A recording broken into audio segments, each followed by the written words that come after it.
A lot of people dream about moving abroad, escaping the 9-to-5 and living somewhere a little bit cheaper and seeing some amazing places. And don't get me wrong, there are definitely some perks to it, and some of the best memories that I have are made overseas. That being said, there are some downsides that I feel like nobody talks about. So if you are someone who's maybe trying to make the decision to move abroad, these are some of the things that I really think that you should know. I'm about to move to Vietnam and leave it all behind for a second time, but here are some reasons that you may not want to. There's a wasp. I was gonna do a lot more of this video from the balcony, but the wind is absolutely killing me. That being said, this place is insane and actually was very affordable here in Gatlinburg, Tennessee. Not sponsored. This is kind of a cool spot, I guess, maybe a little echoey. Right now, we are on our last family trip in America before my wife, son, and I moved to Vietnam for at least about 5 or 6 months. 3 years ago, we tried this before. I had this big grand dream that we'd be able to move back and forth between America and Vietnam, create like a YouTube travel channel in order to help fund it. And we wound up being there for right around 10 months. We spent $10,000 and we're like, okay, time to get back to America, build up our nest egg and get back at it. But the get back at it never happened. My mom wound up having to have open heart surgery with some complications. She was in the hospital for over a month. My sister has cerebral palsy, so we became full-time caregivers for a long time for my sister and for my mom.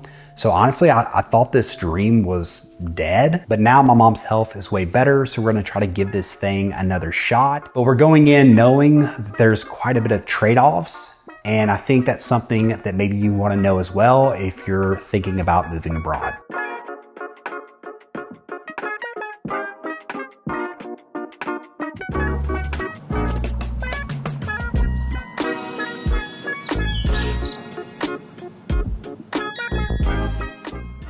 Okay, this is much better. I'm on the front balcony, so maybe the wind isn't gonna be as bad. Actually, I was out here earlier and, well, there was a bear, so that was pretty crazy. There's an animal here. She's sad because human steal them. Steal them land. Steal their land? Yeah. Are you crying because of the bear? Just sadly. You're so sweet. Getting to the challenges, I think the biggest challenge, of course, and if you can't tell from the way I've already been talking, was I really missed my family. Vietnam was amazing. Traveling there, seeing some of the places that we saw was incredible. And I think that when I was in the steps and in the movements of my day-to-day, I didn't necessarily know I was missing my family as much as I was. But when we came home, my family had aged. I saw the difference in my parents. They're in their 70s now. So when you leave for 6, 7, 8, 9, 10 months, I mean, those 10 months matter. My son, who was very young at the time, barely remembered his grandparents when we got back here. And that was an extremely difficult thing for me, of course, but also for my mom. Kids are her everything. And that was very hard. I'm just glad that before we head off to Vietnam, this next time we have this trip here in Gatlinburg with my family, and well, we're about to head to Dollywood, so I gotta get ready.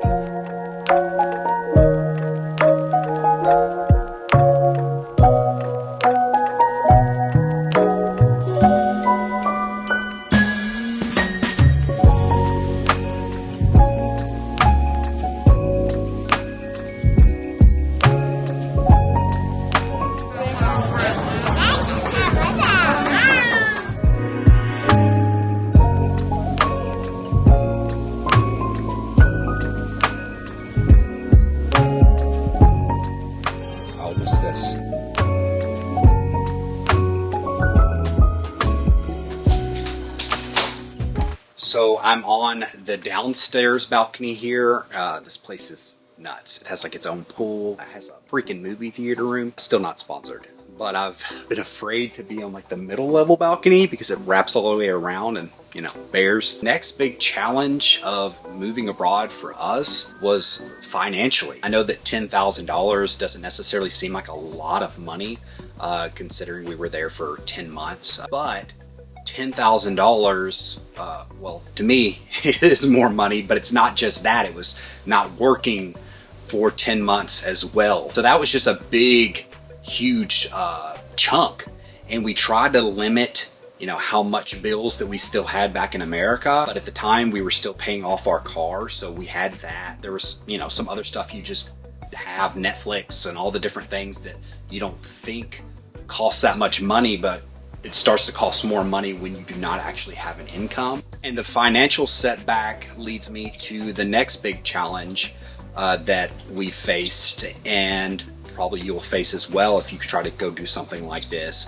And that's just kind of the social stigma of everything. A lot of our friends and family are getting closer to this age, and they're nesting and they're settling down and they're having their own house and they're having a place, you know, to be able to invite friends and do stuff like that. And we do want to give Ronan that stability, that life and that childhood that I grew up with, where, you know, I had my friends around. I was able to invite them and have sleepovers and have all the fun stuff.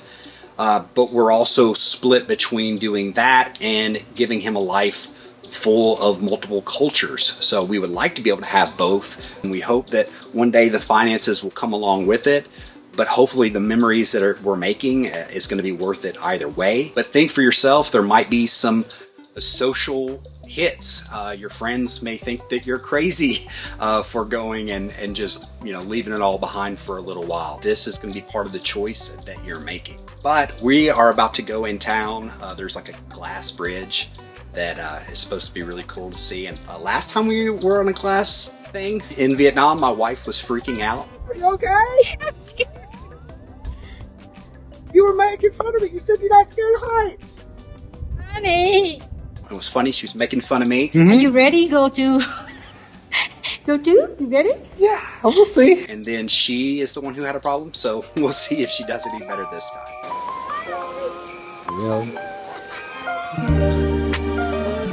You gonna be okay going to that? Well, we're going to do that? Yeah. I guess so.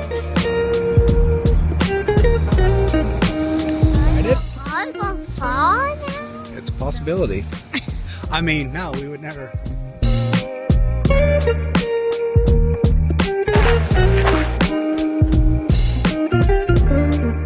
They say it's 2 football fields long.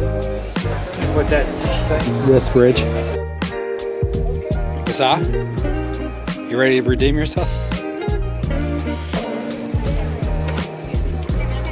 It's just metal and glass. What if about the weight of it? Huh? Might be too heavy. You might be too heavy and I can walk on it. I saw a big guy come up through there. And, oh my goodness. Look down. Oh, I can't. You shouldn't have looked down. Oh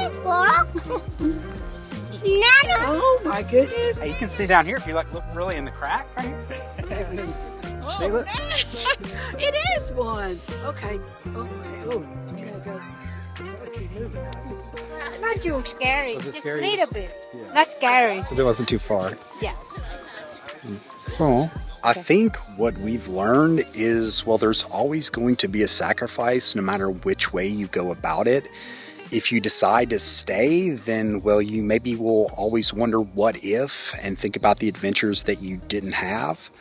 But if you do decide to go, then, well, you're going to miss out on some things. You're going to miss some family. You may miss some opportunities with your career. You may feel like you're getting behind a little bit financially. And so there's really no right or wrong answer to this on whether you decide to stay or go. I would recommend maybe just making like a pros and cons list. Think about the type of person you are and what matters the most to you, because no matter what, you're going to be giving up something, but at least you'll know what you're giving up.